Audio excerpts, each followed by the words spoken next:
Piperea, să sperăm că va fi în acest sezon o victorie. Însă iată ce start de meci au oaspeții din satul mare. Anne-Marie Pârău deschide scorul cu aruncare de distanță, răspunde Ashley Arlen, egalitate la 3, senzațional începutul de joc.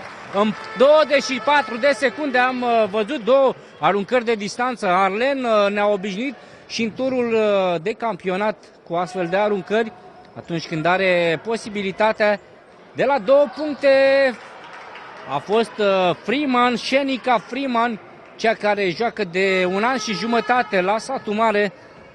5-3 pentru echipa vizitatoare, nici n-a trecut un minut din această partidă. Un joc cu, avem mingea într-adevăr, Viorela Rus, a fost o combinație frumoasă, Arlen spre Viorela Rus. Spuneam, în sezonul precedent nicio victorie nu a reușit echipa din satul mare în jocurile directe cu CS Basket Alexandria. Rivalitatea dintre Mădălin Piperea și Dan Fleșeriu este recunoscută. Cei doi se știu de pe vremea când CSS Alexandria domina în trecerile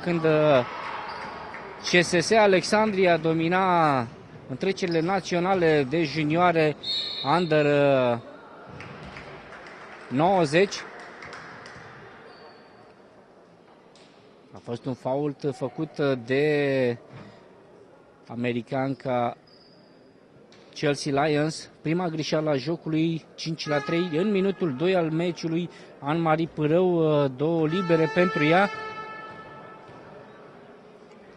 Spuneam, în sezonul precedent, CS Basket Alexandria s-a impus la satul mare.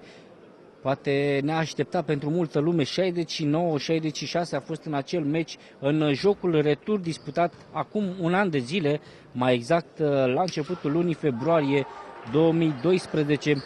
Alexandrencele au câștigat din nou, mult mai clar, 66-58,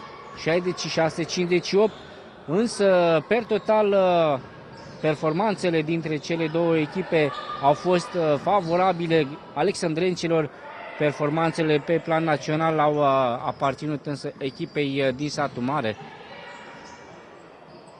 A ratat acum Arlen, puțin incomodată.